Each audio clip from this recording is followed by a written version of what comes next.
Would you just start by saying when you got into the army and what unit you were with, and that basic information? Yes. I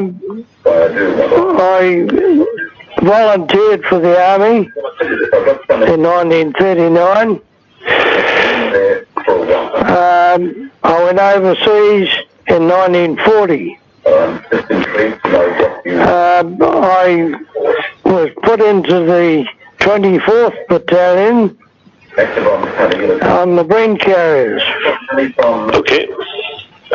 And we were in Greece. I didn't fight in Crete. We were rearguarding through Greece, and we were one of the last. I was one of the last of Greece. So we, as I say, the last of, and we landed in Stuka Bay in Crete. And when we arrived there in the morning, they said, right, you get on this cargo boat. You're going back to get new equipment, back to Egypt. So we did what we were told, of course. And as we left Stuka Bay, I don't know whether a Stuka bombed us or we were down in the hold. I don't know whether it was a Stuka that bombed us or they dropped the depth charge, but by Christ, we all went straight up the ladder in the hold, and we never went down in that hold for the rest of the trip back to Port Said. So we got back to Egypt, and they gave us brand new carriers. And I might say the carriers they gave us for Egypt, for Greece, were absolutely wrecks. They were broken down. The tracks used to break all the time, and I wasn't very happy. But anyway, when I was picked up at Molos,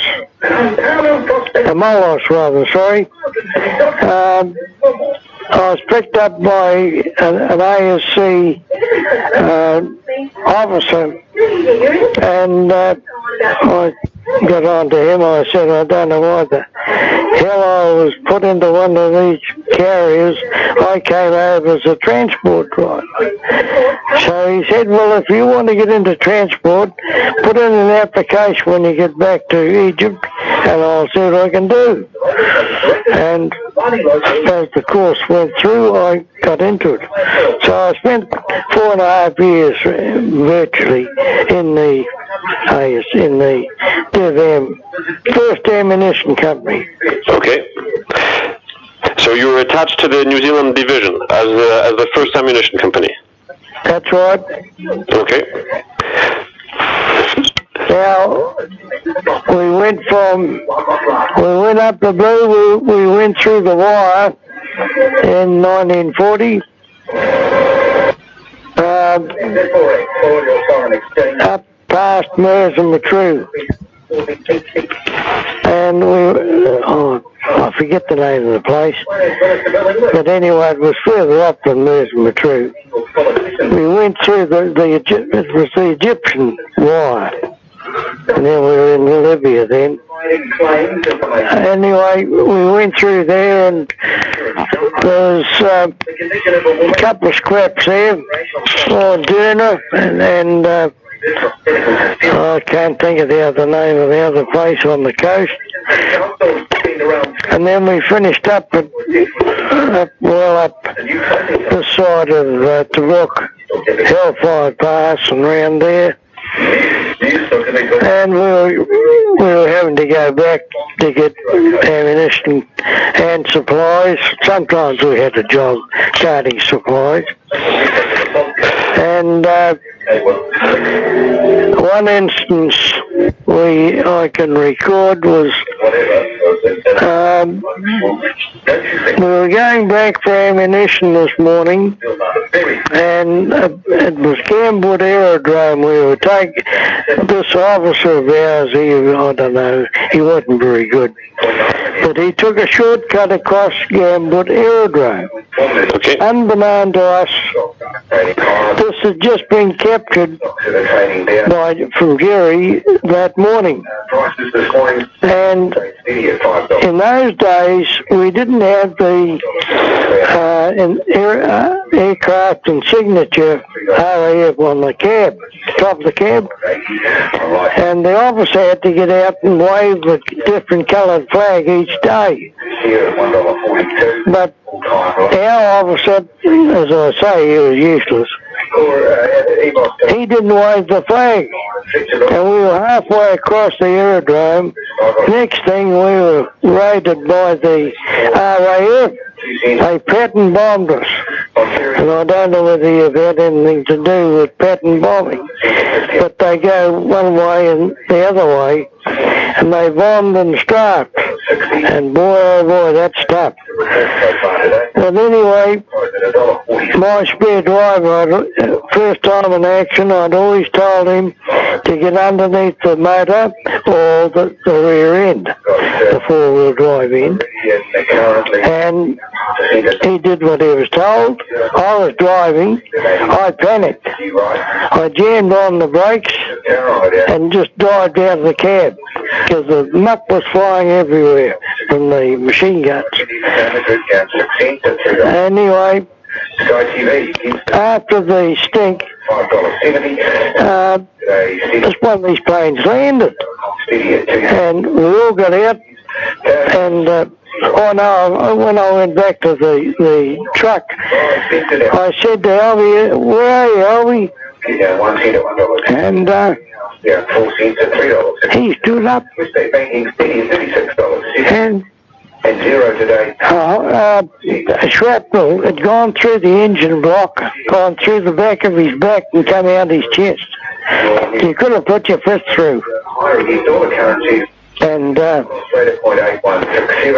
we managed to get an ambulance checked up for him, and of course no blood transfusions in those days, so he died on the way back.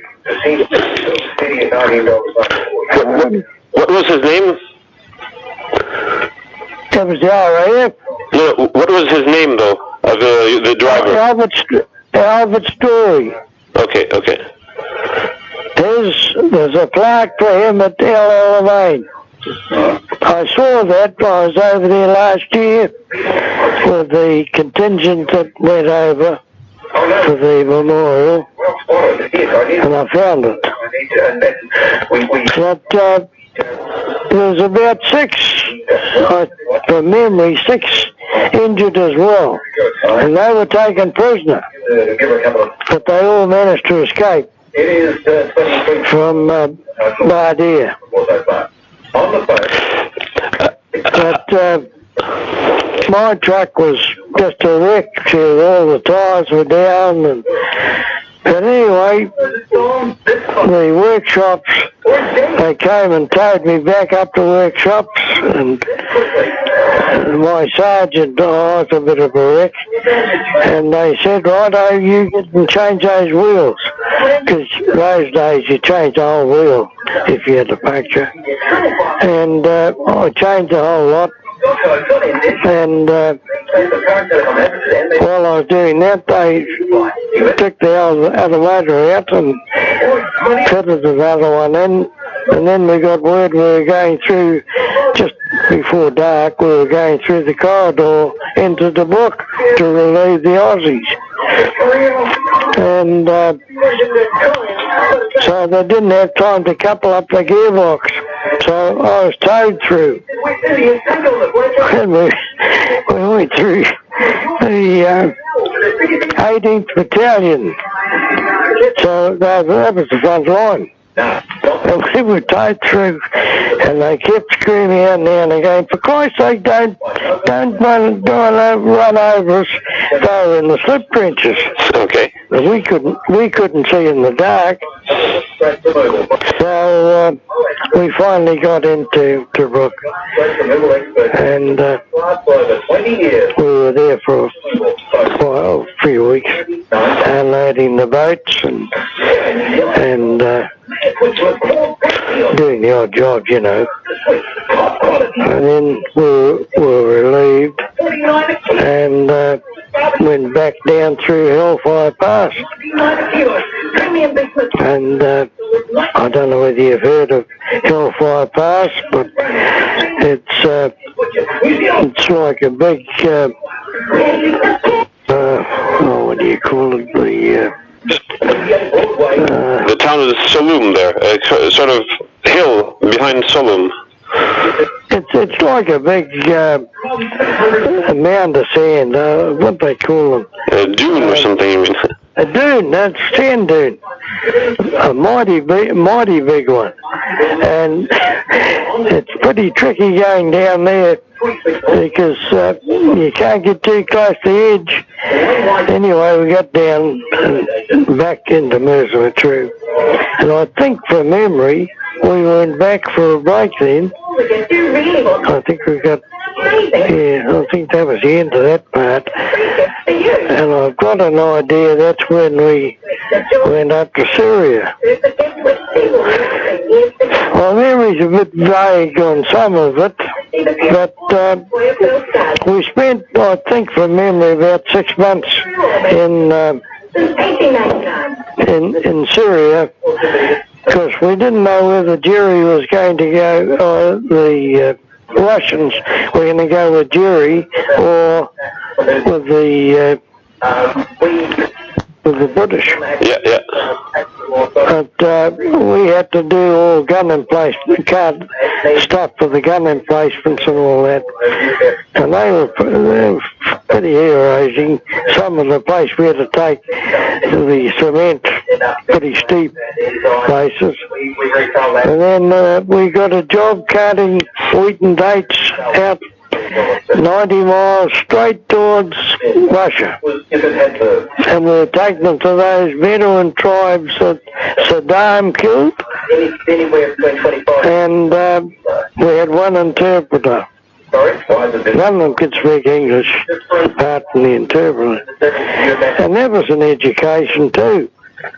And, we did, I suppose we did about 5 or 6 loads out there.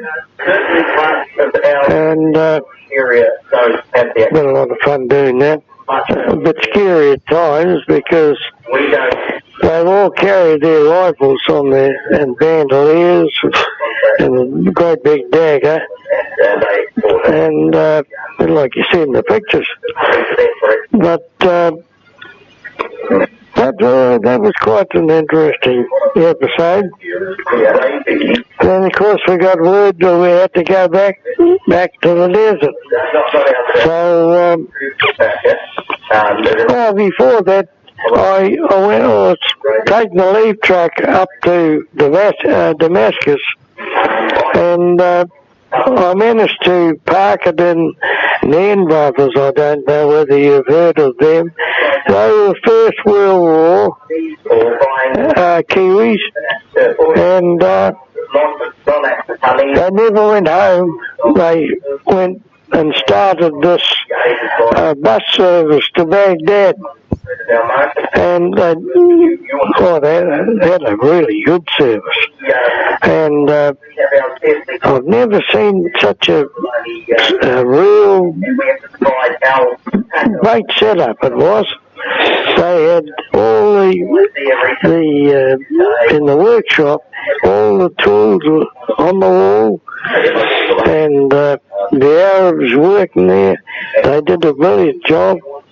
And I'd never seen an Arctic in New Zealand, like, we didn't have them here at that stage, but boy, they had them over there. And they had them carting the mail and the passengers and all. It was a real education. And of course they let me keep the vehicle in the yard. So I got talking to them, and it was, I fully enjoyed it. I did 2 or 3 trips. So that was another episode.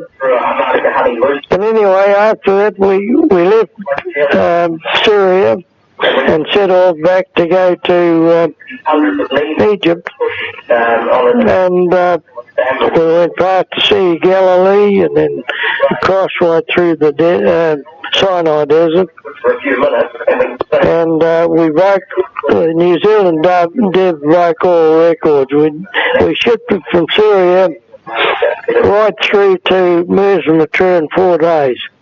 That's a whole day. So, pretty good. How did you ship so fast? Pardon? How did you get there so fast? Were you driving or?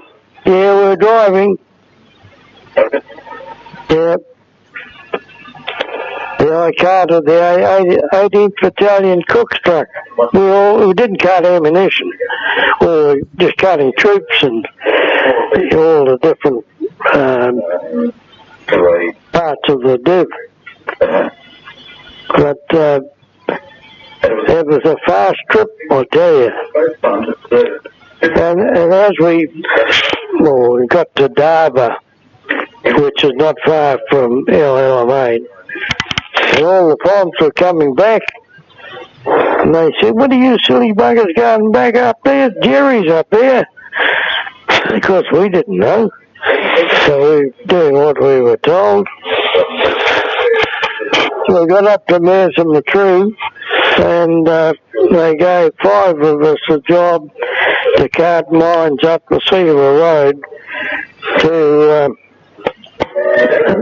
for the Indians. And there was a Pommy sergeant in charge, and anyway they laid the mines, and then we couldn't find the Pommy sergeant to get out, and we were in the middle of the minefield. Okay. And the Jerry was getting pretty close to flares, all the flares, this was in the dark, and all the flares were getting closer and closer. So anyway, we had a hard case. Corporal, he said, "Righto, Wilson, you follow me." And all the rest of the trucks keep in the same track as my truck. And he said, "I'll just go ahead, and if we're around, I think it's a mine, I'll pull it up and take the dead out." So we got out all right, and then we took off, and every now and again there was a bang, bang, bang, and I said, "Christ, they're on our back." And Bobby said, no, he said, they're the deaths. I said, "You silly bugger, did you put them on the back of the truck?" He said, "Yeah." I said, "Fancy putting them on a steel deck. Just happens the deck's going off." But anyway, we got back to Merseyrail, and so the NAF had been disbanded, or the staff had taken off. So, of course, our jokers were all in. And I thought, "Oh, to hell with this." So I said to my spare driver, I had another bloke then, I can't think of his name. I should do. Anyway, I might come. So anyway, I said to him, "Bugger this, we're going to pull into the bulk nappy on the way out." He said, "You can't pull out a convoy." I said, "Well, we're empty, and I know where we're turning off into the desert." So we pulled into this bulk nappy, and I'm looking for the whiskey. I couldn't find it. And there's officers and donors and God knows what in there, because they see the tanks would just go in and crush it all up, so Jerry couldn't get all that stuff. So anyway, I just backed the truck in, and it was all American canned beer. So I filled it up right up to the roof, and we got back on the road again, and it was, I'd love to have had a movie camera, because these donors half cut with a carton or 2 cartons on the handlebar, wavering along the road. And anyway, we got up the top, and I took off where we had to turn off. And I caught up with the div, and of course you're in desert formation.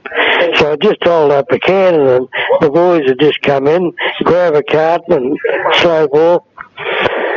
And this went on all day. And it was hot beer, but it didn't make any difference. So that next morning, I was put under open arrest. The sergeant put me under open arrest. But he couldn't get anybody soberer than me. But we're all the same. So he had to wipe the charge. And you know, till he died, he never forgave me. Yeah. And then, of course, we did a right hook round to Alamein, around the salt marshes. That's the way we bluffed Jerry, because Jerry thought he had us beat. But we managed to get around that side. That's the seaward side of Alamein. Okay. And I've since been back to Seaver, and boy, oh boy, we were lucky getting through that salt marsh when I looked at it. But anyway, we just dropped into low gear and gave it the works. We all got through the whole deal. So,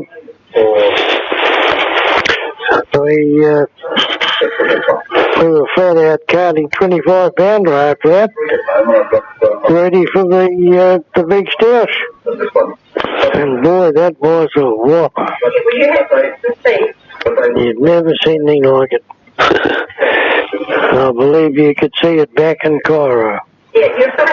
And that's quite veteran V.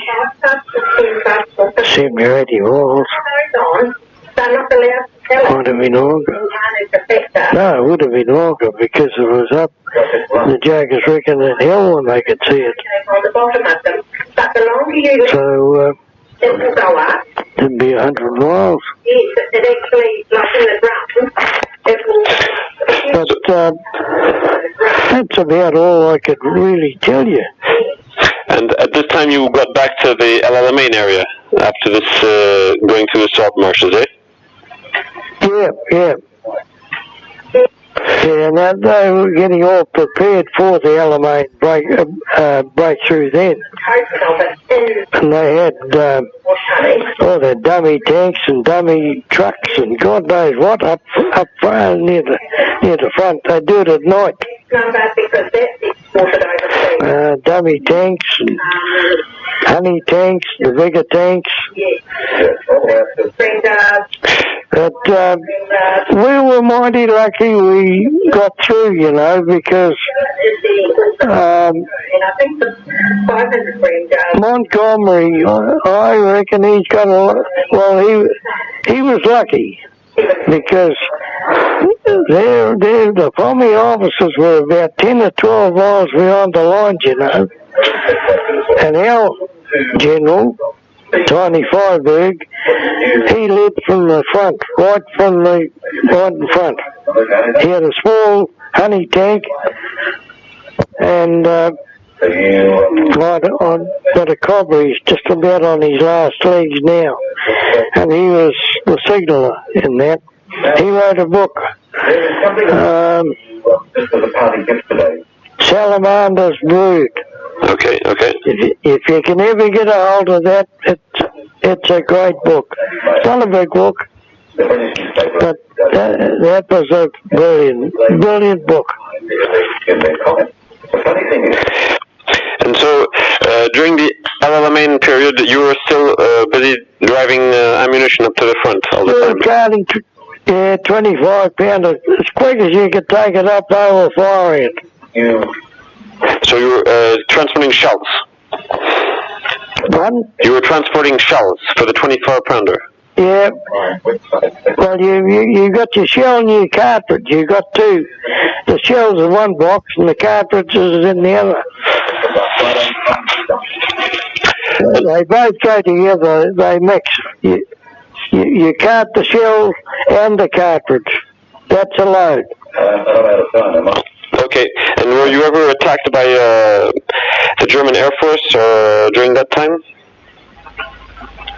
Oh, Stukas. Oh, yeah. Stuka Valley.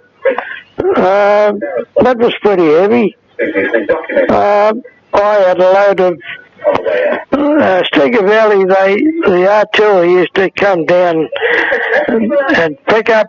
They had their own trucks too. Not so many, of course, but they used to come down and pick up off ours. And then we go further back to get more ammunition. But of course, we were carrying other ammunition as well as 25 pounder. We carted all sorts. Engineers, like I only carted it twice, thank goodness. It was Alamein, gun, cotton and jelly, that's the engineers. And I carted this first load and I came back to Stuka Valley and there was a truck, empty truck, and these blokes were playing cards on the back. And the sergeant said, unload on there, Wilson. I said, what the hell can't they go back? They were playing cards. He said, do what you're told. So I did, unloaded.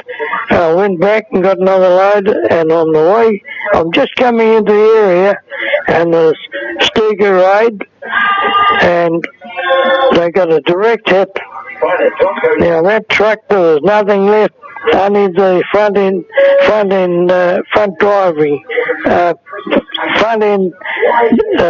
assembly left. There was nothing left of the truck, and we picked the blokes up in sandbags. Okay. Were they people that you knew? Oh yeah, they're all in our outfit. And do you remember their names? Oh, cripes. I can't remember. I'd have to think. I'm just wondering because if they're also buried at the cemetery at Alamein. They wouldn't be buried. They'd be plaqued the same as Alvey. See, all the ones that are buried at Alamein are the ones that were actually killed in Alamein. Yes, yes. The ones that were killed further up to Brook and City Roseg and all around there, they're all plaques because they're still buried up where they were. Yeah, I understand. So, I don't know whether you've been to the cemetery at Alamein, but they've got big archways. Yes. And they've got these plaques all over the archways. Yes, I've seen that, yes. You've seen it? Yes, I've been there. Well, when you go through the archway on the left-hand side, the far left, you'll see Alvy's on the left. Okay. Just about your height. Okay. They're very hard to pick up though. I don't know why they didn't blacken the lettering. And this Stuka Valley, this was in the Alamein area? No, Stuka Valley was further up. Okay. And on that day then, you said 4 people were playing cards and they were killed, eh? 4 people? Yeah. Okay. And were you yourself ever attacked by Stukas? Attacked while we were driving? Yeah, that's what I mean. Yes. Well, We were attacked at Tabuk, we were, because some of our crowd were unloading the boats and the rest of us were up at the top by the pylons. That's up the hill, up from the port, unloading the boats. Like they'd bring the ammunition up, and then we dumped it up the top. And the Stukas had just come in and they'd bomb or strap us and then go down on the boats. We saw the hospital ship go down there. Had a couple of coppers on that. They wrecked that. That's your hospital ship, and they bombed that. Was it marked as a hospital ship with the red crosses and all that? Hell yeah. Okay. And did it sink far off the coast? Oh, just going out the harbour. Okay, so what is just outside the harbour. And were there many survivors from that, or? Oh, I couldn't tell you. I don't think there would be many because they're mostly wounded. Yeah. They were going back to Alexander. Which country? You mentioned earlier the first raid where the Royal Air Force bombed you by accident, and you said that 6 people were wounded and taken prisoner, but then got away again. How were they taken prisoner? Jerry took them prisoner. But how did he get them if they were wounded? You mean they were being sent back in ambulances? No, they weren't badly wounded. So, they might have cuts in their hands or whatever. They weren't badly wounded. One of my coppers only had a couple of fingers in that. But enough to, we only had, in our outfit, we only had what they call the RAP. Well, if you went to him, friendly, he'd give you a number 9. That's a tablet. And that's supposed to fix everything. But it doesn't fix cuts in that. They might have need stitches in it, see? Well, he couldn't do that. Just 1 second. I'm a doctor, and I'm on call right now, and they just tried to call me 1 second ago, so I'm going to have to hang up. Yep. And I'll if they don't have to go, I'll call you back in a minute. Yep. And otherwise, I'll call you back another day, okay? They bombed your convoy, you know? They bombed the convoy that was up near Tabuk. Yeah. The Gambot Aerodrome. So you said that some of the wounded guys had been captured by the Germans after that. Yep. How did they get captured? Well, Rommel he overtook the hospital. It was a field hospital, and he overtook them. And but they managed to escape though. But in passing, one of my copper, Rommel shook hands with him and said if we had the New Zealand dib, we'd conquer the world. That was his remark. And whose hand did he shake? We had a lot of time for Rommel. He wasn't a Nazi. He was a fair dinkum soldier. Okay. And so these guys, after they were wounded, they were brought to the hospital, and then the Germans took over the hospital a few days later. That's what happened. Yeah, that's right. Okay. And that was at Bardia. Bardia, okay. Yeah. And were you ever attacked by German aircraft? Oh, yeah. Stuka Valley, we got the works there quite a bit. I think I told you about that.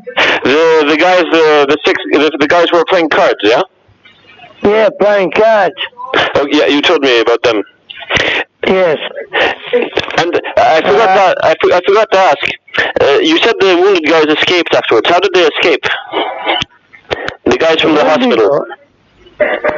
Oh, yeah, well, McCobbers and it, they escaped. I don't know how they escaped, but they got back to the div. Okay. I can't remember now how they escaped. They did tell me how they got out, but they got out of the prison anyway. Because you've got to imagine those prisons up in the desert, they're only bits of wire around to hold them in. Yeah, okay. And, like we had the same thing with the Italians. Mind you, the Italian prisoners, we had no difficulty with them because they were frightened of the Germans. So we had trouble keeping them on the truck to take them back. They wouldn't even get off the truck to have a pee. We'd have to get the rifle and make them get off. Were you involved in transporting prisoners sometimes? Yes. So what was it like then? Oh, they were covered in lice. Yeah, they were dirty. Yeah, they were dirty. It's amazing what they had. The Italians, they even had brothels right up in the front line. We never saw any of the girls, but we saw the evidence. But after the first episode, we would never go into a dugout because picking up a fountain pen, for example, it would just explode in your hand, you'd lose your fingers. So we never went in again anymore. I never lost any, thank goodness. And since you were a truck driver, yes. Did you ever have any problems with unmarked minefields, or maybe German patrols who were behind your lines or something like that? Jerry never got behind us. Okay. And what about He was chasing us before Alamein, but he never got behind us. That's when we went through that salt marsh I told you about. Yeah, okay. And what about mines? Because did you ever have any problems with the truck just going over a mine in an unmarked area or anything like that?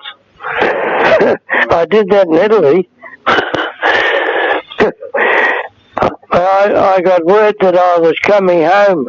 I was supposed to, I was being W, there was too many to come home on the first furlough draft, so I finished up having 9 months in Italy. Okay. So I didn't come home until Rimini. I left from Rimini. But anyway, we got word at about lunchtime, I think it was, we were going home the next day. So, of course, we got on the Beano, and at midnight they said, what about you blokes take a load up the guns? And of course, we were pretty full, so yeah, we'll take it up. And I had a new driver with me taking over the truck. He went up as a spare driver. And I don't know whether you know Rimini or not, but you go down under the railway bridge and carry on up. Instead of that, there's a bit of a grass verge on the right hand side. And I was that full I didn't see the skull and crossbones. So I took a shortcut. I went right through the minefield. So old Nick was on my side that day. But anyway, we took the load up to the guns and we're all set to go back to our units, but I couldn't find the driver, and I said to some of the boys, where is he? I said, he reckons you're mad. he wouldn't go back with you. Okay, because he had seen the sign, though.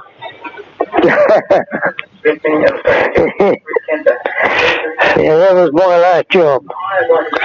Okay, so you're lucky that you didn't blow up on the last day, then, eh? That's right. On the very last day. Okay. Yeah, I could have been blown up to hell. And when you first got to North Africa, what were your impressions about, the weather, the heat, the flies, the snakes, all that stuff? Oh, the flies are everywhere. Yeah, we're at Marty. Yeah, we weren't there very long because we I suppose about a fortnight, route marches and that sort of thing out in the desert. And it's a funny thing, it doesn't matter where you went. If you went 20 miles into the desert, all of a sudden you'd stop for a break, and all of a sudden the wogs would be there. Lemonada, George, lemonada. They come from nowhere.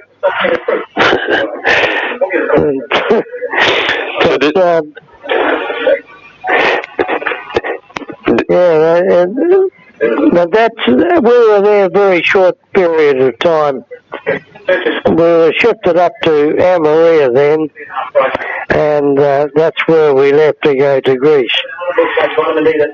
And the carriers were put on the boat, and then we went over on the Ajax to Piraeus, and that was a pretty fast trip. I think she did 30 knots. We were jammed in like sardines, but still, it was only overnight. And what about in Egypt and Lybia, the heat? Was that something new to you, or is it also very hot in New Zealand? It was. It took a bit of getting used to. But, we got used to it. Like, quite often, driving the trucks in the desert, we'd only wear a pair of underpants. Is that hot? Okay. So that was the official uniform. That was the official uniform then, eh? A pair of underpants. Sometimes. If the officer didn't catch up with you. That the Pommy officers didn't take too kindly to it. We used to go back sometimes to get ammunition, and of course you'd go into the orderly room further back, and these Pommy officers, they'd all be dressed up as if they're going on parade. And of course, they'd say, "Soldier, will you go out and get properly dressed before you come in here?" And one particular time I said, "Don't you know there's a war on, sir?" And this was a mighty big dump, so I said to my spare driver, "Come on, we'll bugger off out over the back." I never heard another word about us. We just went over and loaded ourselves. Cripes, the war's got to go on. You can't muck around just being on parade all the time. But that was the attitude. The Pommy soldier himself was a cracker. You trust him anywhere. But the officers, we didn't have much time for them. That's not a negative factor. Too much of the old school toy. Senior workers, and attitude now.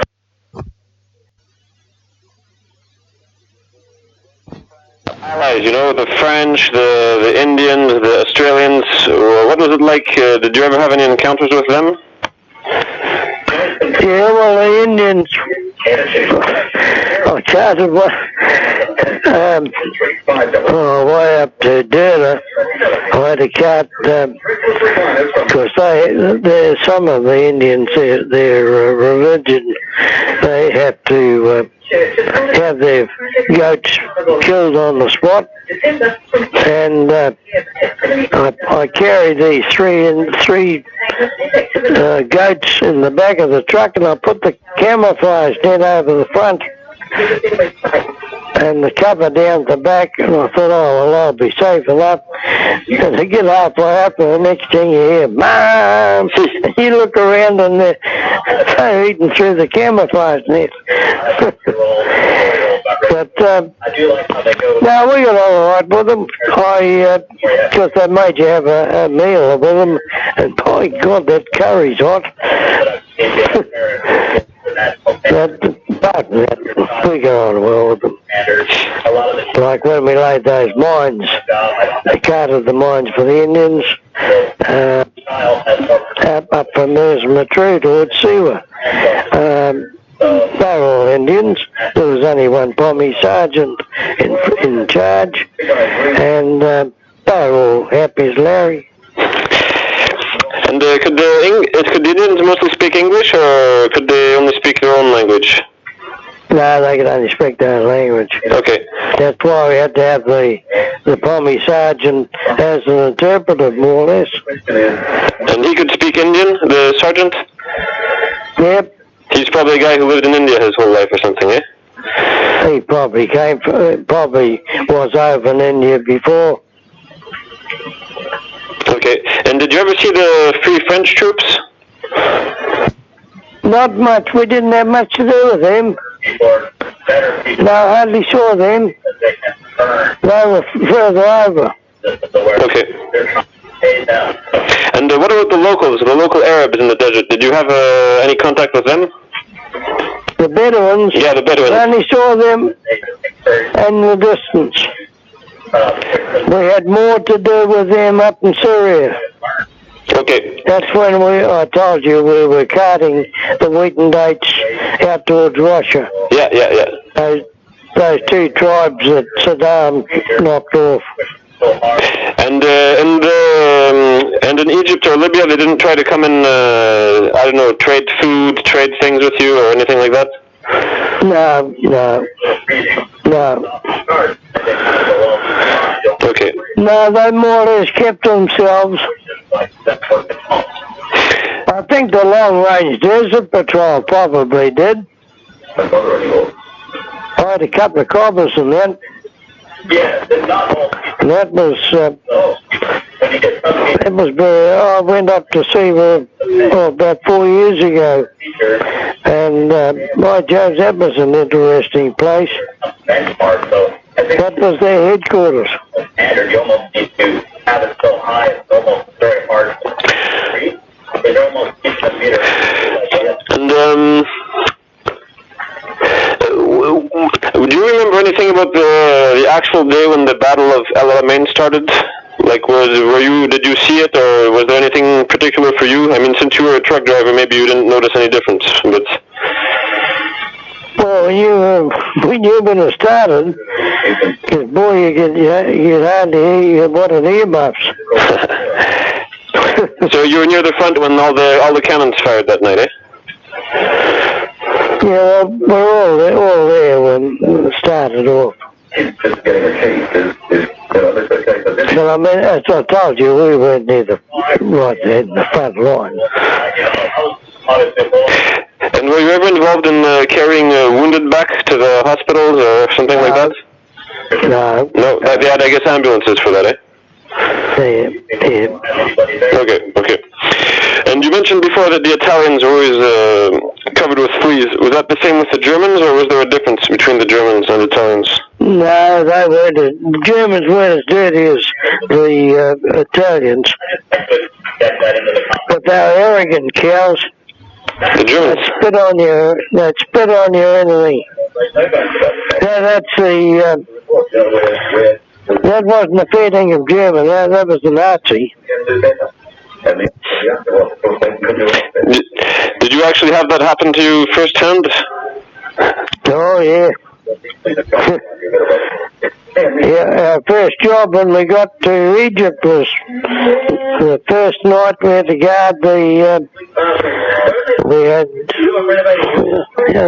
Germans and Germans and Italians. I don't know where the Germans came from. Must have been early in the piece, because I don't know. Oh, they might have been spies. But anyway, they were in uniform. I can remember them because it was cold as hell. And they spat on my boot because you got to keep your boots clean, and that didn't do me any good. But you're not allowed to belt them over the head with your rifle. And that's not done. I felt like it. So arrogant. So he spat on your boot because your boots were dirty? No, my boots were clean. Okay. So, but he spat on your boot? He was arrogant. Okay. He was arrogant. He didn't like us Kiwis. Okay. And do you have any other interesting things that happened to you while you were in the desert, or in Tobruk, or at Alamein, that some things you didn't tell me about yet? I think I told you about. Oh, did I tell you about the rum? No, you didn't.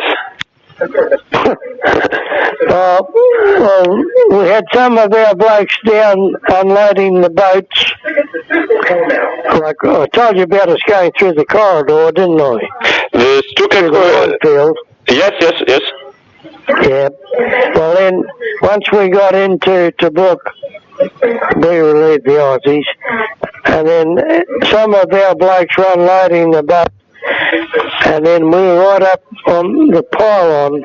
They were unloading the ammunition and we were unloading the trucks up the top. Anyway, I picked up this case. This was about midnight, and I said, of course, this is a bit light.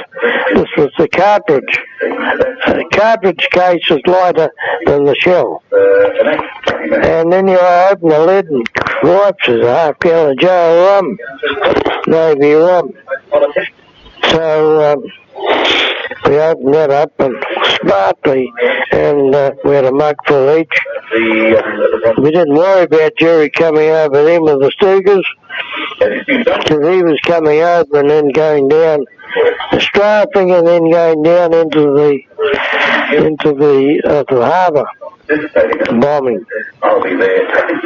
Our poor beggars, they were up to their knees in petrol in the hold of the boat, and there was all ammunition and all in there too on this boat. Anyway, we never got a hit, luckily. I told you about the hospital ship, didn't I? You said that they sunk the hospital ship, yeah, you said that. Yeah. But actually, I don't think you told me about, can you tell me about this corridor you said, going through the minefield into Tobruk? I don't think you told me about that, actually. Or maybe you just said it briefly. Oh, no, well, I was towed through because they hadn't had time to couple up the gearbox. So we went through the 18th Battalion lines. That was the front line. This was in the dark, of course. And then we went through the minefield to Tobruk. It was a bit hairy because there's only just enough room for the trucks. They had white ribbons on either side. And we got halfway through, and I don't know why they stopped, but they did. And then old Battalion Bill opened up. And that's an Italian naval gun. We called it Battalion Bill. And by cripes, he packed a wallop when he started up. And of course, here's us in the minefield. We couldn't understand why the hell they'd stopped there. But anyway, we got through. Only 5-1 shot, thank goodness, because he had us sitting pretty. And then we started off again, and I had the wind up that much. I only had I don't know whether you understand, the carbon shaft brake, hand brake, and I spelled something burning and suddenly realised I had the handbrake on. Okay. We had it off. And we got through. And this going through the corridor, this going through the corridor was bringing some of the first supplies to the garrison in Tobruk that was surrounded? They were empty. They were empty. Oh, you were empty. Oh, so what? You were leaving Tobruk then? Were you going into? All the trucks were empty going through the corridor, and we were relieving the Aussies. Okay. The Aussies had supplies in there. Okay. So this was after the Aussies had been surrounded for several months, and then you managed to get through again, eh? Yeah, that's right. Okay. Yeah. So the Australians were happy to be relieved, I suspect, eh? To get out of there. We never saw them because they disappeared in the dark. Okay. We caught up with them later. And did you usually get along well with Australians? Oh, yeah. Oh, well, we were over in Greece together. I stayed up there. They had a club up in Jerusalem, Hotel Fast. And my club and I, we stayed up there for a fortnight after Greece. Okay. We went all around there. And about the time when the Royal Air Force bombed you, you said the name of the guy who was with you who was killed, his name was Albert Story, right? Albert Story. So S-T-O-R-Y? S-T-O-R-E-Y. Okay. I'll try to look him up in the cemetery there when I'm there. Yeah. It's hard to pick up. Very hard, but it's on the left-hand side, far left. Okay. And you said that he had done exactly what he was supposed to do, but you didn't. You sort of panicked, but in the end he got killed, but you didn't get hit on that day. That's right. I buggered my kneecap. So what did you do? You just lay down beside the truck, or you? What did you do? No. I dived out a bit. I suppose I got about 15 feet away from the truck. But it was pretty hot. Did I tell you about the plane landing? No, I don't think so. No. Well, we all got it after it all stopped. The plane landed. So we all got our rifles out. We were going to have a go at this bugger. Anyway, then we had a look along, and right along the wings, all these Brownings, and we changed our mind. Anyway, the bloke got out. He was an Aussie pilot. He said, "What are you silly buggers doing here? You're not supposed to be here." And he told us that the aerodrome had only been captured at daybreak that morning. And Jerry was trying to get back to get the ammunition. And these jokers were trying to stop him. And of course, this silly damned officer of ours, he'd taken a shortcut. That's the reason why we were there. We shouldn't have never been there. And you said there wasn't just one airplane that bombed you, there were several of them though, eh? Oh, no, it was more, but only one landed. Okay. And was it a fighter or a bomber or what? The one that landed? Tried to be I don't know. I think it'd be a Hurricane. Okay, so they all happened that fast. They had, I think they carried bombs underneath. Yeah, they could also have bombs, exactly, yeah. Yeah. But these Brownings frightened us right along the wingtips. So the plane that bombed you on that day was a bunch of several Hurricanes then? I would say, don't quote me on that. I think they were. Okay, but I mean they weren't large bombers with 2 engines or 4 engines. They were just fighters. I think they're only single engine. Okay. I've got to think. I'm not quite sure now. That's not so important. I'm just wondering because you said he landed, so I suspect if he landed, he was probably a smaller airplane. But yeah, I don't think he was that big. And any bigger airplanes wouldn't have just the bigger planes didn't have just a pilot. They also had a air gunner and navigator and all that stuff. They would have had a crew. Yeah, exactly. Yeah, no, it was only a single. Okay. He wouldn't have landed that quick either. Exactly. That's why I'm asking. So I guess you guys were pretty angry at him at the start there, right? We were.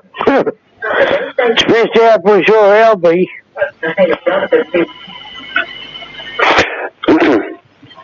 And apart from the 2 times you told me in the desert of this Albert story, and also those guys who were playing cards, were there any other times when guys from your unit got killed? No, not in my unit. Okay. Not in my platoon. Okay. And do you remember? You said you might remember the names of the guys who were playing cards. Do you remember any of their names? It's just so I can look up afterwards and try to find the date and the all that. If you remember one name, then I can try to search. Yes, I can't. Okay, then.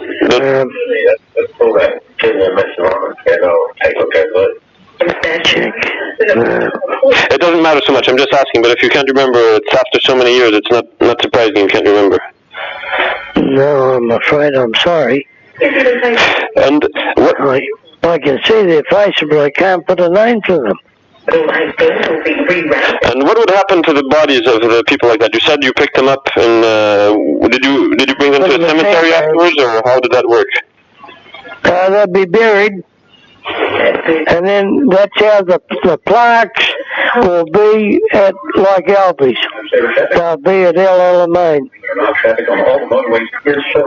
And would you bury them at the place where you were, or did vehicles bring them back to a cemetery first?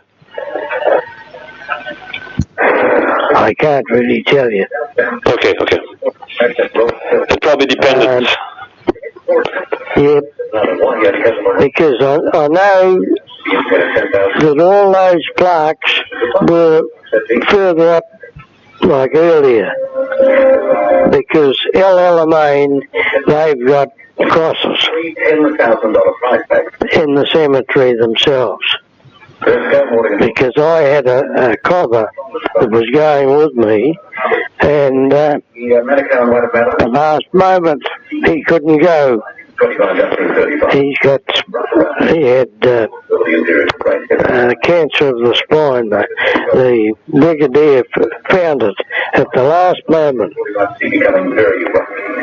That's a doctor in charge of our group, and he asked me if he wanted, his main purpose of going, he lost a brother just before Alamein, and he wanted to find his grave. I said, well, I'll find it. So I took photos, and we had an official photographer did the whole trip. And I got him to take photos as well. So we found it, and it was a double grave. I spent 2 days, we couldn't find it. And then our caregiver, she knew somebody, and they were talking one night and found out that it was a double grave. And the both had got a I can't remember. It was a mortar. They got a mortar, straight, directed. And when I was amazed how many double graves there were down the bottom of the cemetery. Well, I guess when it's 4 guys like the ones who were playing cards, and you said you picked them up in sandbags, then they had to put them all together because they couldn't know who was who anymore, I guess, eh? Yeah, well, probably they've done the same. Yeah, okay. But I think they'd have the plaque separate. I don't know. I wouldn't like to guarantee on that. And Do you know any other veterans from who are in North Africa who I could maybe speak with? People, I mean, who are still in good health or who like to talk or something like that? Maybe some guys from the trip or... Well, Waddy's the only one. He was the, I told you, he was with the general. He was the, the driver. Oh yeah, his name is Waddy McEwen or something, right? Waddy McEwen. Okay. He's the one I told you wrote that book. Yeah. Okay. But Waddy's not too good in health. He's just, I've got to go to his wife's funeral today. And as I told you, he's got cancer of the spine. And I don't think he'll last much longer. He would have been excellent. He would have given a better resume than me. Okay. They were 10 and 12 miles behind the lines, and they were, I think it was 20 minutes late getting up, and we very near lost it. If it hadn't have been the Aussies and the Kiwis, the Scottish, I think the foreigners in that group right round, he tried to get round a right hook to get round the coast, get us cornered, so he'd get round behind us, and he didn't succeed. And that's the only way we got him beat. And what was your opinion of Montgomery at the time? Didn't like him. Didn't like him, and why not? Well, we heard he was religious, and we had no time for religion at that stage. We didn't know whether we were going to last one day or the next day. So we weren't thinking about religion. But after him mucking that up, that put us right against him. It's the same story all the way through with the English officers. They're all the old school tie. You know that when we were on leave in Cairo, they'd go across the road to make you salute. And we'd go the opposite way. We'd go across the road too. So we didn't have to salute them. But they'd have the red caps there trying to get us to make us salute. We woke up to pretty soon. We only saluted our officers when we were on leave, not in action. But they expected you to salute in action. You don't salute in action. Well, we didn't anyway, and the Aussies didn't either. Those are just things by the by. So there was a bit of tension with the British officers, basically. Well, there's still tension because we had a look at the museum at Alamein, and you know that there's only the officers, English officers, in the museum. There's not one of Tiny. We call him Tiny. There's not one of Tiny. There's not one of the Australian general. Most of it's taken up with the English. As if to say we're the nothing. And that hurt. And what about Rommel? Pardon? No, sorry, continue what you were saying. No, that's what I was saying.